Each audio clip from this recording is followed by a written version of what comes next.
Hello there guys, welcome to another my live video. This is your Ole Gunnar Solsjaker press conference reaction, building up to the Manchester United Leicester game tomorrow, 3 o'clock kickoff. Now, Ole Gunnar Solsjaker said he's give some interesting quotes out in his press conference. He reportedly said that the treat room has been busy, but he reportedly said, he doesn't know who's going to be available for the game tomorrow. So I do believe, reflecting on the amount of injuries we have got, I do believe, the young players, more of the youth, should get given the opportunity tomorrow. Also, he's aware of how much of a difficult game, this is going to be against Leicester, because Ole Gunnar Solskjaer in his press conference also praised Leicester. He says, obviously, they've got good players, they've got a good manager, and the team and the club, that obviously, do want to push for the top four, because Leicester have actually, enjoyed a pretty decent start to this season. They've registered 8 points from a possible 12 in their last 4 games.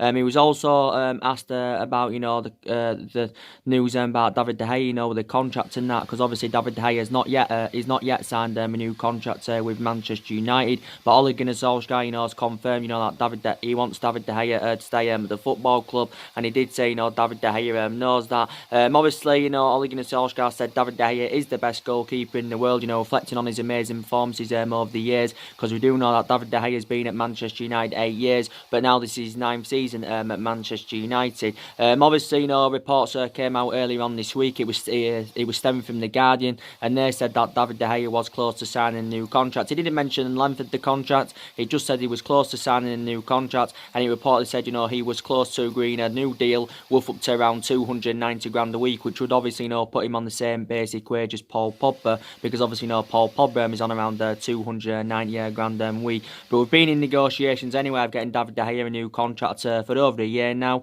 Obviously, we haven't succeeded yet in contract negotiations, but actually, it got reported out a couple of days ago. This was stemming from Adam Crafton, who was an athletic journalist. He actually said that David De Gea is on the brink of signing a new deal with the club. So David De Gea, we do know his contract expires at the end of the season. Obviously, if he signs his 290 grand a week deal, he'll get around the £90,000 pay rise, because David De Gea is on around 200 grand a week at the moment on his current deal. We do know earlier on in the summer as well, it was looking very imminent. He was going to be signing a 6-year contract worth up to around 375 grand a week. I think this was throughout pre-season, but obviously, that didn't materialise. He didn't initially say that when we returned from pre-season, his contract, should have been announced, but obviously, like I said, it didn't materialise. And obviously, throughout the course of summer, likes of Juventus were in for him. PSG were regarded as the favourites to get David De Gea. Obviously, don't forget, Real Madrid have been linked to him a number of years. Don't forget, reflecting back in 2015,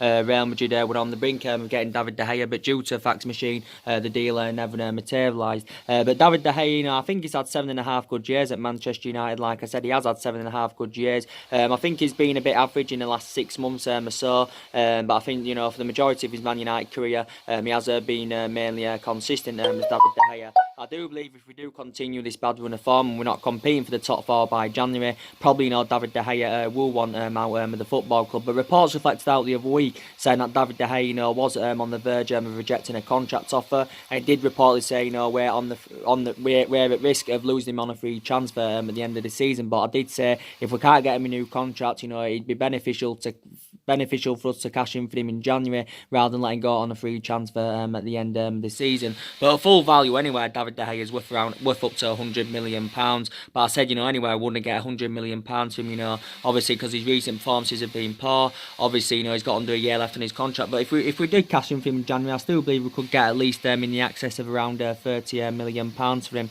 But I think anyway, he's going to be staying at the football club. Obviously, there's been a couple of goalkeepers in our agenda, who could replace him if he does leave the football club. Obviously, we've been monitoring Jan Blanc from Atletico Madrid. I think we've also been interested in Everton's Jordan Pickford and that. But I said if David De Gea was to go anywhere, we do need a replacement for him. So what he said in his press conference, Ole Gunnar Solskjaer is confident, he will stay at the football club. Ole Gunnar Solskjaer also, throughout his press conference, got asked about a few other players. Don't forget, I think he also got asked about Harry Maguire, of how he's settled in at the club so far. And according to Ole Gunnar Solskjaer, he believes Harry Maguire's had a fantastic start to his Manchester United career. Obviously, Harry Maguire is going to be reuniting with Leicester this weekend, as you all know. Obviously, the club paid £80 million for Harry Maguire this summer, so obviously we do know he's the most expensive defender in the world. Obviously, he's actually the second most expensive signing at the football club, just behind Paul Pogba, who we paid £89 million for. So he thinks he's settled in well. He was also asked about Daniel James, of how much of a good start he's had to his Man United career. Obviously, Daniel James has already scored 3 goals this season. I think he did also mention he could become the first player to score in his, he could become the first player, I think, since Ole Gunnar Solskjaer, if I'm right, to score 3 goals in his first 3 games, something like that. But he's had a fantastic start to his Man United career. He's good around in and out of the box. His pace is unbelievable. He's Daniel James, and he's taken a huge step in his career. Coming all the way from the Championship, to the Premier League. But I think his valuation will grow anywhere. And if he has a consistent season, this season, Daniel James, it'd be worth more than the £15 million that we did pay for him from Swansea. But he is only 21 years of age. He's also given us some news in regards to Paul Pogba and Anthony Martial. Obviously, we do know they're out with injury, and Solskjaer has confirmed that Pogba, will be missing the game tomorrow unless he performs a miraculous recovery overnight, like he was mentioning. But he said Solskjaer said he's hopeful that Paul Pogba and Anthony Martial can be available for the game against West Ham. So Pogba and Anthony Martial are out the squad, as Solskjaer has confirmed. But like I said, we have got quite a few injuries. He mentioned in regards to Wan-Bissaka and Jesse Lingard, he mentioned them right at the beginning of the press conference. He doesn't know if they're going to be available or not. Obviously, both of them had to withdraw from the England squad. Obviously, Wan-Bissaka had sustained a back injury. I did say I hope the injury's not too severe, because Wan-Bissaka has had a fantastic start to his Man United career, and some people believe that Wan-Bissaka, has been our most consistent signing so far, but he has done really, really well this season. And I think, he's he actually was a Premier League winner when he was younger. Wan-Bissaka was primarily a winner, but as he was developing, he got rotated as a right back. So in that aspect, he's comparable to Ashley Young, because don't forget, when Young was a lot younger, he was primarily a winner, but as he was developing, he got rotated as a right back. But like I said, Wan-Bissaka has been fantastic for the club so far this season. Like I said, his valuation, will continue growing. I think Wan-Bissaka so far this season with Man United, he's replicating what he did last season, with Crystal Palace, because don't forget, Wan-Bissaka only made his senior debut back in February 2018. And I think, we paid, was it around £50 million for him, but I'm glad, that we got that right back in. So I don't think he's going to be available for the game. In regards to Jesse Lingard, like I said, he had to withdraw from the England squad with illness. I think either way, even if he can, play Jesse Lingard, I think the vast majority of Manchester United fans want to see him dropped, obviously reflecting on his bad performances, because he has been inconsistent so far this season, and he's replicating what he did in the last couple of months of last season, because Jesse Lingard was very, very poor in the last couple of months of last season. So yeah, we have got quite a few injuries. We do know, obviously, Eric Bailly's long-term absence. He's out to New Year with an knee injury. Obviously, Fossil Mento's long-term absence. Lee Grant has got an injury. Luke Shaw, he's definitely out. I think Solskjaer confirmed he'll be out for the next week or two. Obviously, he sustained a hamstring injury. It came in the 2-1 defeat against Crystal Palace earlier on in the season, and that's a disappointment. Luke Shaw's a very, very imperative player. I think, to be fair, before he sustained this injury, I think he's had a pretty average start this season, but analysing the majority of his Manchester United career, I think Luke Shaw has been mainly consistent, to be quite honest. He has sustained quite a few injuries, but he is only young, and he has still got a lot of development in him. And Luke Shaw did win the double player of the season last season, reflecting on his impressive performances. And yes, so he has got a hamstring injury as Luke Shaw. So maybe Luke Shaw could be back maybe for the Rochdale game in the Carabao Cup, or the Arsenal game, something like that, because he's supposed to be out for the next couple of weeks, according to Ole Gunnar Solskjaer. But in this game anyway, against Leicester, I think Ole Gunnar Solskjaer is going to definitely make rotations, and I think now, like I said on the video, the more young players have got to get given the opportunity. So my opinion is, I think Mason Greenwood needs to start this game tomorrow. Mason Greenwood has not yet started the game from the start. He's so far this season made 4 substitute appearances, because I think Solskjaer's becoming, I think he's become irritated with Rashford's recent performances, and he maybe believes, quite recently, Rashford is becoming a bit of a liability. So maybe in this game, Rashford, could actually be dropped, and he could actually, go with Mason Greenwood instead, because I think it recently said that Ole Gunnar Solskjaer was considering, giving Mason Greenwood more of a prominent role at the football club, because obviously, Rashford received a lot of criticism, reflecting on his bad performance he put out against Southampton, because it was a bad performance. He did put out, Marcus Rashford. He looked so isolated in that central position. In that particular game, Rashford was fulfilling Anthony Martial's role, and I don't even know Rashford's preferred position, to be quite honest with you. I know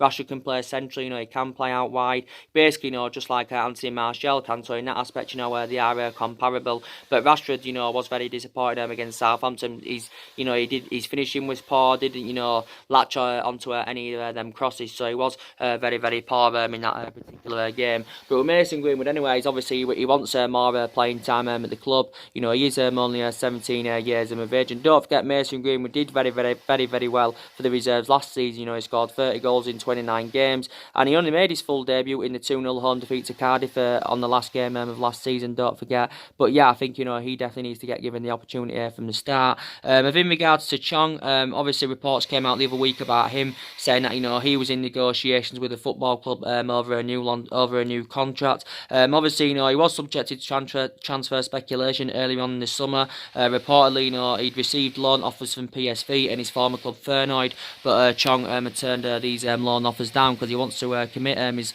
future with Manchester United, and obviously he wants to remain loyal to the football club. Now we do know that Chong has not yet made an appearance in the Premier League this season. Chong did actually play throughout pre-season, but I do believe now, reflecting on the amount of injuries, that Chong especially should get given the opportunity. But Solskjaer has assured Chong more first team opportunities, but reportedly Solskjaer told Chong that he needs to work hard to gain them first team opportunities. Like I said with Angel Gomez, I think he should be involved in the game tomorrow. I'm surprised he didn't play against Southampton. I don't think he's yet played this season, if I'm right. Angel Gomez obviously is another one of our midfield options, but he didn't, as you say, he should be a big part of the squad this season.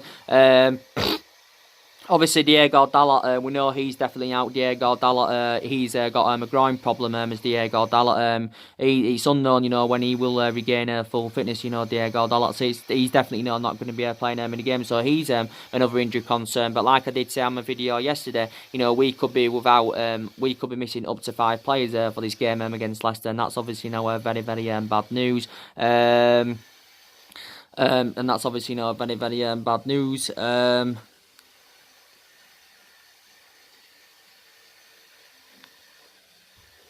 Alex Tuanzebe, he's another young upcoming player. I did initially say, he should be a big part of the squad this season. He also, should get, given his opportunities. Obviously, Alex Tuanzebe is one of our centre-backs. Obviously, I know we've got around 6 centre-backs in the team, and obviously, Ole Gunnar Solskjaer's first choice is Victor Lindelof and Harry Maguire. They're obviously his first choice centre-backs, but I still believe, despite that, Alex Tuanzebe, should get given the chance. Don't forget, he was on loan with Aston Villa last season, so Alex Tuanzebe returned to the club earlier on in the summer, and I think it's good in the aspect, that he went on loan to Aston Villa, because obviously, Alex Tuanzebe's gained more experience. Jimmy Garner's also another one with the young upcoming players. So we have got a lot of young players in the squad, that are developing and trying to improve, which is very, very good.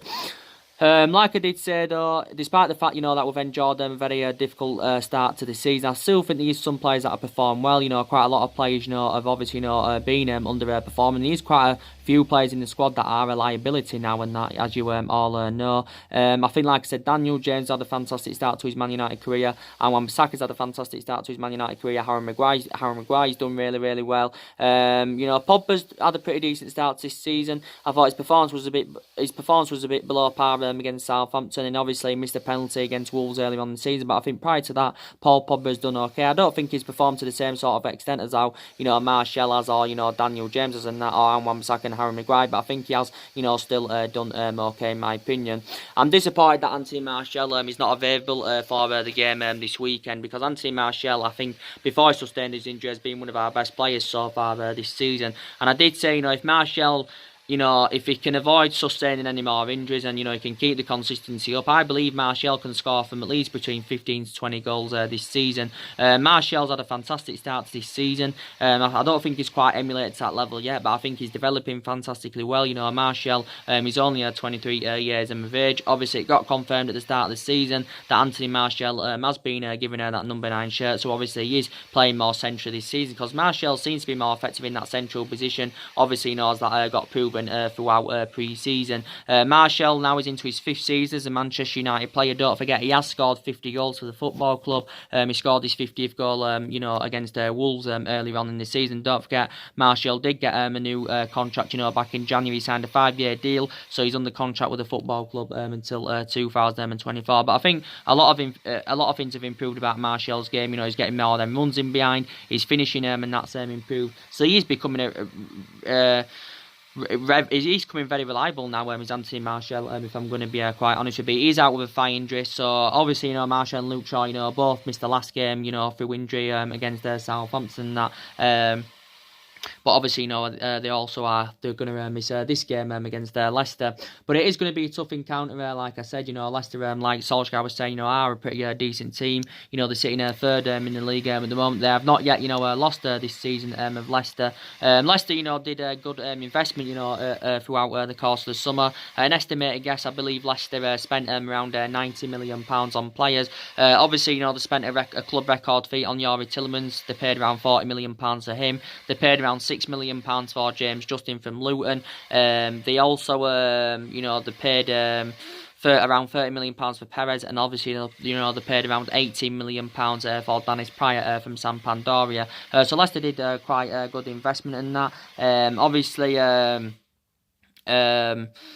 you know, they've lost a couple of their imperative players in recent years. Obviously, they lost Raheem Mahrez last summer to Manchester City. They also lost Harry Maguire earlier on in the summer. But Leicester have got good players. They've got, you know, Ben Chilwell. Obviously, they've got Jamie Vardy. You know, they've got James Maddison. He could be one of the players, you know, Manchester United going for in January. Because obviously, you know, we are looking to strengthen our midfield up in the January transfer window. Because that's one of the priority areas anywhere, you know, where Manchester United need to strengthen up. So we could actually, you know, go in for James Maddison in January. But Leicester are a very, very good team. But we usually, you know, beat Leicester, especially at Old Trafford anywhere. You know, we've won 8 of our last 9 against Leicester, you know, at Old Trafford. You know, Leicester have only won 1 of their last 20 league games against us. Obviously, that victory came back in September 2014. You know, Leicester did win that game by 5 goals to 3. That was back under the Louis van Gaal era. But, you know, like I said, you know, our home record has been recently poor. You know, obviously, you know, we've lost 3 of our last 5 league games at Old Trafford, and also our away record has been formed. So obviously, you know, in that aspect, you know, we also have to improve.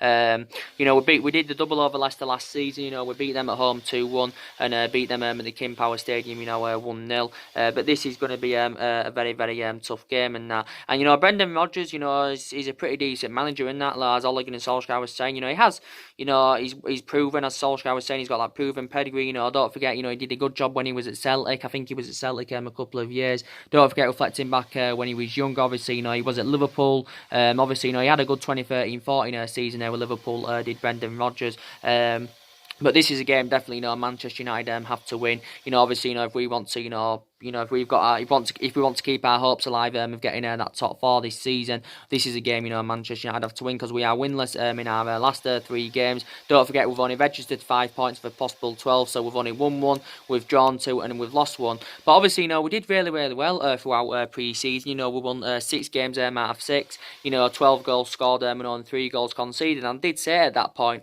I think Man United are going to have a much better season this season. And then obviously we got off to a remarkable start, you know, with a 4-0 victory over Chelsea, and then since then, you know, it's just seemed to have all gone wrong. You know, we dropped 2 points away to Wolves. You know, we did well in the first half, wasn't so good in the second half. You know, we dropped all 3 points at home to Crystal Palace. Probably most of that blame stems from David De Gea with a goalkeeping howler right at the end. and then we dropped 2 points away to Southampton, and it's just basically not good enough. And if we do continue with this bad run of form and we're not getting good results in that, we could endure a worse season this season than what we saw last season, because last season was a huge disappointment. We finished sixth. Obviously, we finished around 32 points behind Manchester City, and of course we failed to qualify for the Champions League. And I think in that aspect, that went against us in the summer transfer window, of getting all our number one targets that wanted to recommend into the football club. Because Solskjaer, I credit him in the aspect that I did recommend, 3 good signings into the football club. We spent over £140 million. But, we didn't, and we addressed some of the problematic areas. So we've got that experienced centre half in, we've got that right back in, but we didn't address all the problematic areas. But it was always going to be hard, because to address all the problematic areas, because it's only been Ole Gunnar Solskjaer, for summer as Manchester United manager anywhere. So maybe Solskjaer does need a bit more time, to make further more investment in January, maybe perhaps next summer, because I think Solskjaer anyway, wants to make further more investment in January. But the question is, who will Ole Gunnar Solskjaer sign in January? I do believe he'll stick with his transfer strategy, which obviously means he'll still want to continue the pursuit of young homegrown players like he did confirm earlier on in the summer. So for me, in January, we definitely need to get at least one midfielder in. Maybe we could even go for a right winger in January, because don't forget, for the majority of the summer as well, Ros in search for a right winger. Don't forget.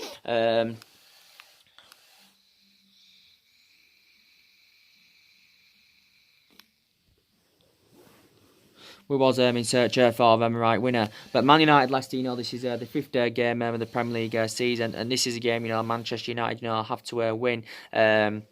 But like I did say at the start of the season anyway, our expectations, will be able to finish in that top 4. Because analysing our squad at the moment, isn't good enough to win the league or chance for the league. I don't think we'll win the league at least in the next, 2 to 3 years. But it's not good enough to win the league yet, as I said. But so I said at the start of the season, our expectations will be that top 4, maybe to win some Super. And I said Ole Gunnar Solskjaer has got to exceed these expectations. And I said with the dimension and the history of this football club, we should be up there, competing and winning their Super. And, this just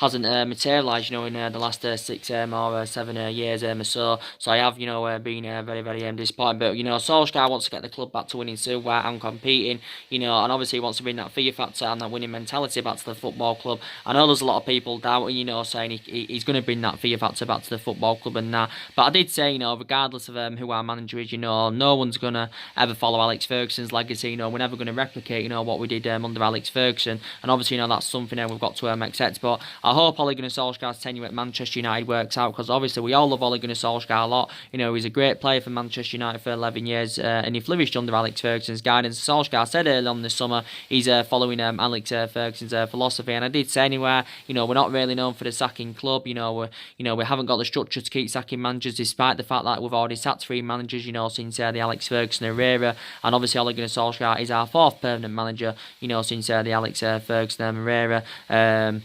But definitely, more improvements are needed in the squad. And obviously anywhere, Ole Gunnar Solskjaer, you can still quite frankly say is in the process of rebuilding this Manchester United squad still. Because analysing, there's only 3 players there that are Ole Gunnar Solskjaer. So for me, he does need a bit more time. But I think he did say at the start of the season, right at the start of the season, it was, regardless of what happens this season, Ole Gunnar Solskjaer's job should be safe for him at least this season. Obviously, because I think the board realised that they didn't back him enough, throughout the course of the summer. The board actually assured, he would have been backed, throughout the course of the summer. He wasn't backed enough, in my opinion. So I think the board did assure that he will be backed in January, or probably perhaps next summer as well. But we definitely need a couple more players in at least. Solskjaer said early on this summer, obviously before we got Dan James in and Wan-Bissaka and Harry Maguire in anyway, he wanted to bring at least 5 new additions to the squad. But yeah, so we still need to focus on more incomings in January. I think we need to focus on outgoings as well.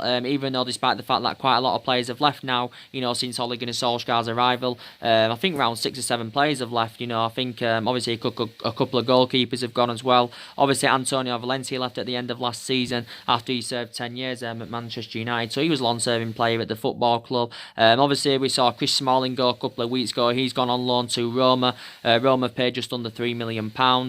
Obviously he could return to Man United after the loan, don't forget, because obviously it's without a buyout option or an obligation to buy buy for Roma to make the deal permanent at the end of the loan. Despite the fact that Chris Smalling's gone though, there's still 6 centre-backs in the team. I'm glad we got rid of Chris Smalling anyway, even though he was a long-serving player for the football club. He served 9 years at Manchester United, did Chris Smalling.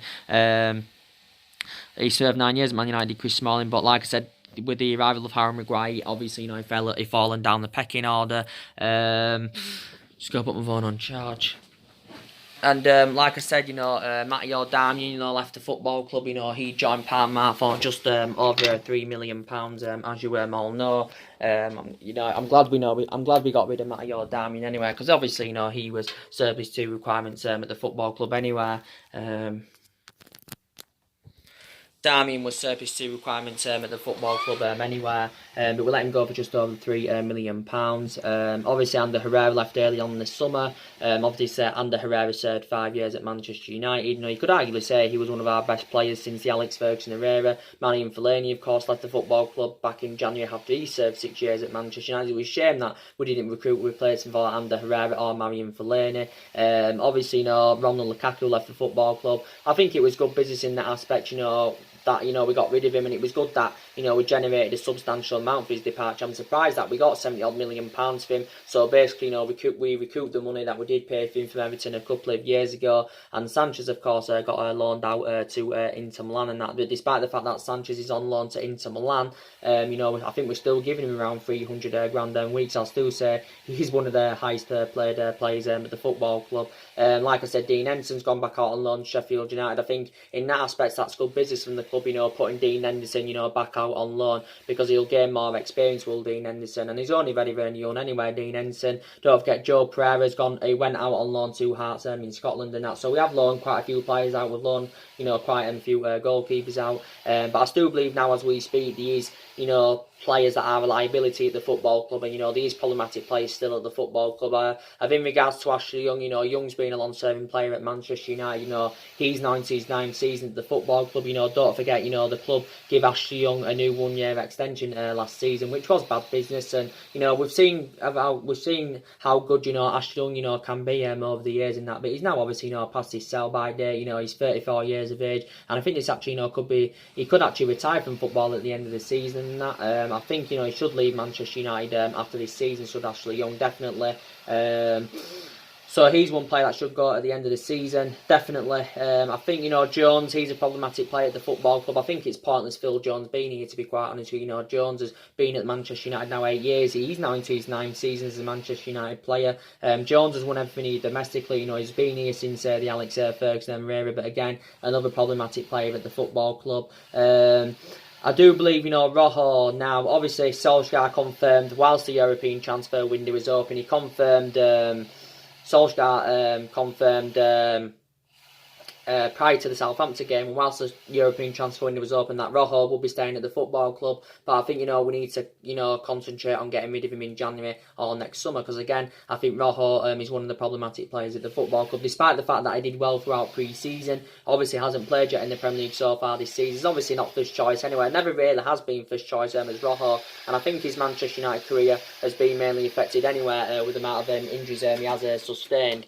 And with the amount of injuries sustained. Don't forget, there was quite a few teams that went in for Rojo this summer. Don't forget, Everton went in for him on deadline day. I also think Marcelo, Monaco and AC Milan, went in for Rojo. But he has just got under 2 years left on his contract. I think it's good in the aspect, that he's versatile. Rojo, he's primarily a centre-back, but he can also play on the left. He can play as a wing-back. So I think his versatility, and that's really, really good. And I did say this, affects on the injuries we've got. Rojo could actually, play a part in this game against Leicester the weekend. Like I said, when obviously we've got Diego Dalot out, Pizzaka's looking like he's not going to be available. Obviously Luke Shaw's out, so me predicting, I think Young could start at right back in this game, and maybe Rojo could go at left back. That's just my prediction anyway. But I think Rojo definitely needs to go in January or next summer. Matic, like I said, a lot of people believe he's a liability now. Nemanja Matic, I don't think he should play. Like I said, he was first choice last season, but I don't think he's no longer first choice,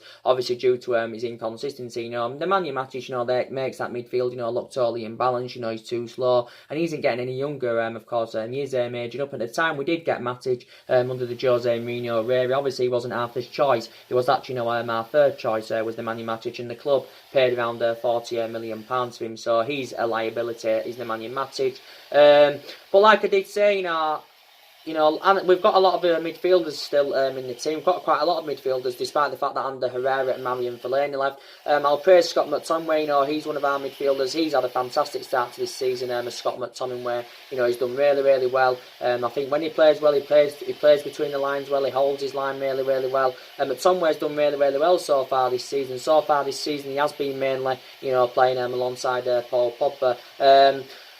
If in regards to him being a long-term solution for Manchester United, I have got, element of concerns about that. I don't know if, he can keep the consistency up, Scott McTominay, I hope he can, but I definitely would play him in this game against Leicester, because he deserves it, reflecting on his impressive performances. If in regards to Fred, obviously I think Solsjaker said, he expects to see better things from Fred this season, because obviously Fred has been mainly a huge disappointment so far for the football club. He's only been at Manchester United since last summer. Obviously, we got him from Shakhtar Donetsk. We paid around £50 million for him, was it? So he's on that list of one of our most expensive signings. Fred was an exceptional player at Shakhtar Donetsk, but he hasn't really replicated this form so far at Manchester United. But I do believe, he should get given his opportunities. Andres Pereira, he's obviously gained some experience now anyway, because obviously he had loan spells in Spain with Granada and Valencia. Andres Pereira actually got given the start in the game against Southampton, but I thought his performance, to be quite honest, was way below par.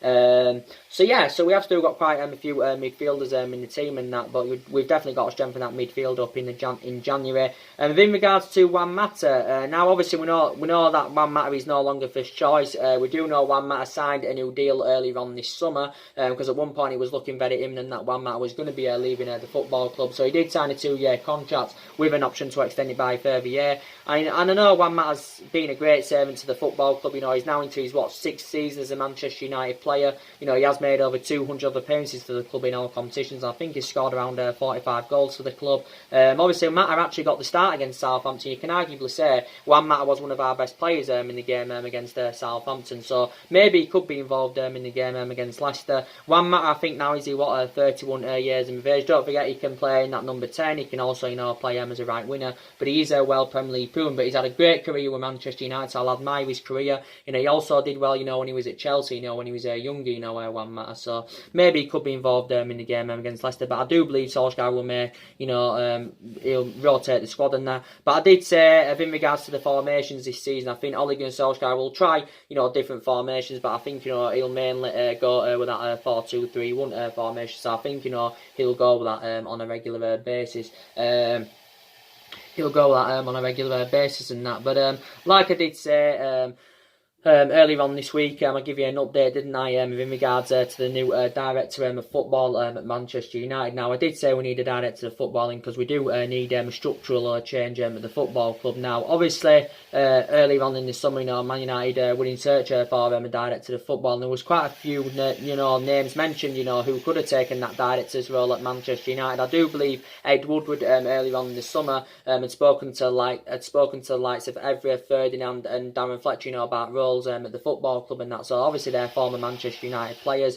I do believe also Paul Mitchell, was linked with a role earlier on in the summer as well, don't forget. But now, as it did actually report out earlier on this week, Ed Woodward is still looking to appoint a director of footballing at the club, and reportedly he's identified Edwin van der Sar as his number one priority target to become the director of football at Manchester United, because I think Ed Woodward is, happy with the work Edwin van der Sar's done at Ajax. He's happy with the work Edwin van der Sar's done at Ajax. And obviously, I think Ed Woodward is also going on the experience, because obviously Edwin van der Sar has got that experience. Edwin van der Sar is currently the CEO at Ajax. I think he's been the CEO at Ajax, since 2016 and that. And don't forget, Edwin van der Sar, knows, the culture of the club and that. Because don't forget, when he was a lot younger, he served 6 years at Manchester United as a goalkeeper. He joined in 2005 and left in 2011 and that. So reportedly, Ed Woodward's number one, to become the new director of football at Man United. So you could arguably say, maybe if we got a director of football in early on in the summer, in that aspect, maybe Ole Gunnar Solskjaer, would have been back to mine. I just don't know, to be quite honest with you. I obviously, give you the breaking news, didn't I, in regards to Paul Pogba yesterday. It reportedly said it was stemming from TalkSport. It was actually in quite a few media outlets. They reportedly said, that Paul Pogba had agreed to leave Manchester United, just before deadline day. And he reportedly said he had agreed around a £429,000 a week contract with PSG, reportedly. But reportedly, Paul Pogba's move to PSG never materialised because of the Neymar saga. So there was rumours about Neymar possibly making a return back to Barcelona, but obviously, Neymar ended up remaining with PSG. Don't forget, Neymar is the most expensive player in the world and that. But obviously, if Paul Pogba, is to leave Manchester United in January or next summer, and obviously, we're sticking to our valuation, so we're being ruthless in that aspect. We said we want around £179 million in January, and obviously, if any team were willing to pay £179 million in January or next summer, then obviously Paul Pogba would be the second most expensive player in the world and that. But yeah, so it reportedly said he agreed a £429,000 a week contract. Reportedly, obviously that'd mean he'd get around that would have meant if he had gone to PSG, he would have got around £139,000 pay rise.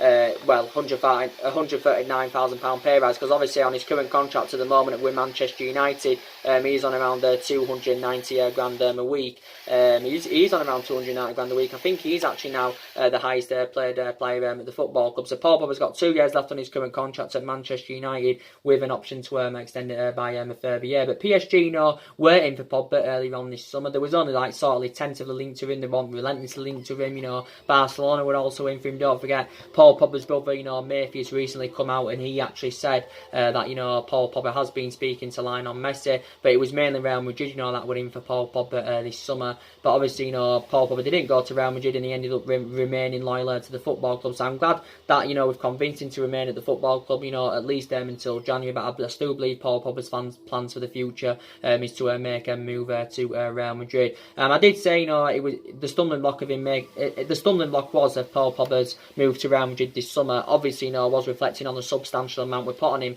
because we said we wanted around £180 million early on this summer. So basically, we was demanding just over double than what we paid from Juventus back in 2016. And Real Madrid themselves this summer, they spent a substantial amount on players. I think they spent around 300 million, or was it over 300 million pounds on 5 players. They did sell some players, so they did generate some of the money back, did Real Madrid. But I think Zinedine Zidane, will be infuriated, that he didn't, get his number one priority target, because obviously it was his number one priority target was Paul Pogba and that. So Zinedine Zidane, will be infuriated. And I think if Paul Pogba is to renew his contract at Manchester United, I think Real Madrid have obviously, are going to plan to go in for Christian Eriksen next summer, when his contract term expires with Tottenham and that. Real Madrid were in for Christian Eriksen this summer, but, obviously, their first choice preference was actually, Paul Pogba over Christian Eriksen. Recent reports said early on this week anyway that reportedly Paul Pogba stayed at the football club because of Adidas. So reportedly it said Adidas, had a big part to play in Paul Pogba staying at Manchester United, because reportedly Adidas wanted Paul Pogba to remain at the football club because they believe it's better for them commercially and that. And obviously, I think it recently said that Paul Pogba's agent, Mini Raiola, has been in negotiations with the football club, regarding Paul Pogba's future and over the possibility of renewing his contract. So it did say Woodward had made contact with Paul Pogba's agent, Mini Raiola, the other week of a new contract for Paul Pogba. I think the only way Paul Pogba would commit his long-term future in Manchester United and would sign a new long-term contract as if we was willing to give him a massive increase in his wages. So I believe Paul Pogba, an estimated guess, probably would demand at least 400 grand a week, maybe £500,000 a week, to sign him a new long-term contract with the football club. But Paul Pogba confirmed early on this summer that he does want to leave Manchester United. He said he's seeking for a new challenge. Publicly admitted, that he wants to leave the football club and wants to leave Manchester United basically, to rejuvenate his career. But I did give you a couple of main factor reasons why he does want to leave the football club. He still wants out because obviously maybe he's frustrated with lack of competitiveness, maybe he wants to be in Champions League football, maybe he wants to be playing amongst better players, and these are the reasons why he probably does want to leave. And Paul Pogba has been mainly inconsistent since he rejoined from Juventus back in 2016. Now he's into his 4th season as a Manchester United player since he rejoined back in 2016, and we have seen glimpses of Paul Pogba's best form, and we do know how good Paul Pogba can be in that. Because he did it throughout pre-season. He's done okay in parts, this season as Paul Pogba. But, when he's at his best, he's one of the best midfielders in the world. he's one of the best midfielders in the world, and that, you know, he's good at feeding the attackers. And I think you may see the best of Paul Pogba, you know, when he's 3'd up. But, you know, still 26 years of age, still got a hell of a lot of development minimus, Paul Pogba, and I still believe he's the long-term solution for Man United. And Ole Gunnar Solskjaer knows deep down how much of an imperative player he is. I know there was talks about him early on this summer of going back to Juventus, you know, because he did have 4 good years in cheering with Juventus, but hasn't mainly, you know, replicated this at Manchester United. Now, obviously, he's not only our most expensive signing, you know, I think he's now actually the highest paid player at the club. He's also a World Cup winner, is Paul Pogba.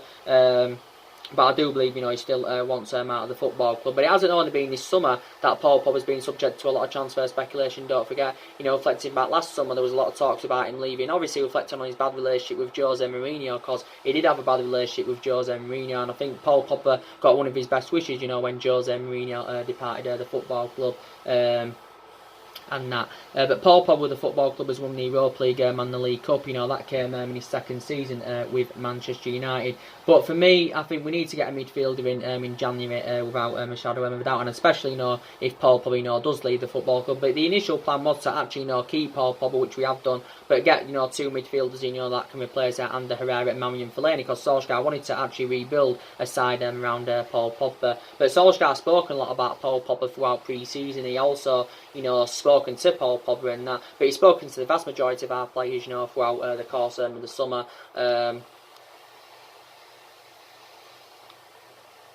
And like I did say, you know, Paul Pogba's not going to be available for tomorrow, which is going to be a shame. So you'll see the massive difference in that midfield without Paul Pogba there, because when he's on form, he brings that creativeness in that midfield and all that flair in that midfield. And, you know, it's a shame he's not going to be playing. But he had to withdraw from the France squad the other week anyway, you know, due to an ankle injury he actually sustained this ankle injury in the 1-1 draw with Southampton. And I did say at that point, I'm hopeful that the injury is not too severe. But yeah.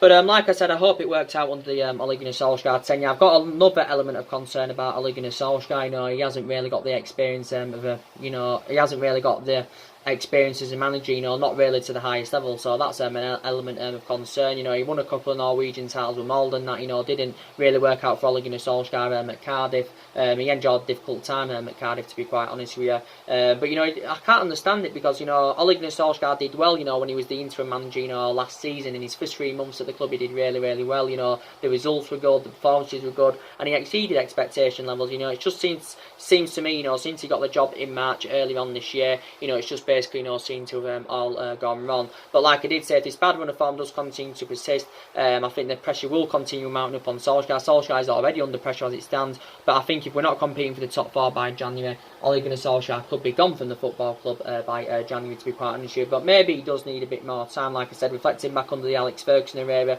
you know, don't forget, you know, Ferguson didn't win out in his first 4 years, and after that, you know, look what he produced. After that, you know, we had 20 odd years of success under Alex Ferguson. And I did say I'm hopeful now that this team at this day and age, you know, can replicate, you know, what the team did under Alex Ferguson, but I've got huge doubts about that.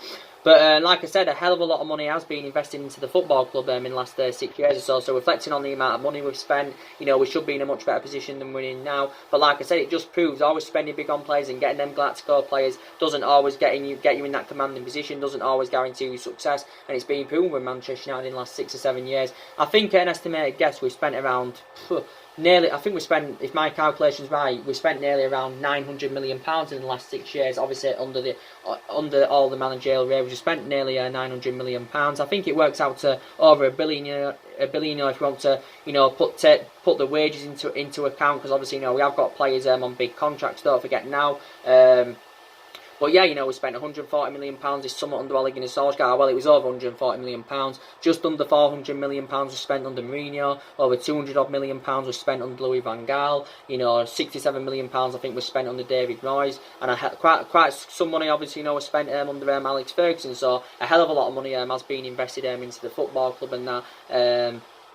But yeah, we've just been inconsistent in the last 6 years or so, and I don't like the way the football club has been run in the last 6 or 7 years anywhere. You know, we haven't won the Premier League since 2013, obviously that's over 6 years ago now. Obviously, you know, that was in Alex Ferguson's last season when we won the last time we won the Premier League. You'd quite arguably say Robin van Persie won us the league that season, you know, reflecting on the amount of goals and that he scored. But Ole Gunnar Solskjaer's got some good, you know, memorable moments in that. You know, one of his most iconic moments as a player was obviously, you know, winning the was obviously, you know, back in 1999, you know, when he scored the winner the new camp against Bayern Munich, and obviously the club won the treble.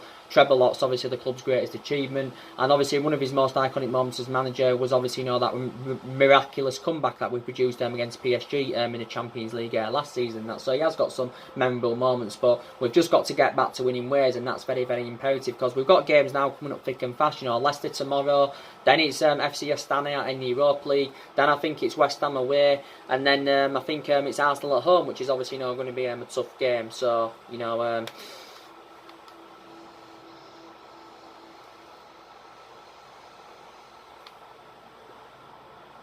so obviously, you know, going to be a tough game. So the main part of this video, you know, was to give you Ole Gunnar Solskjaer's press conference reaction. Like I did say, he's reportedly said the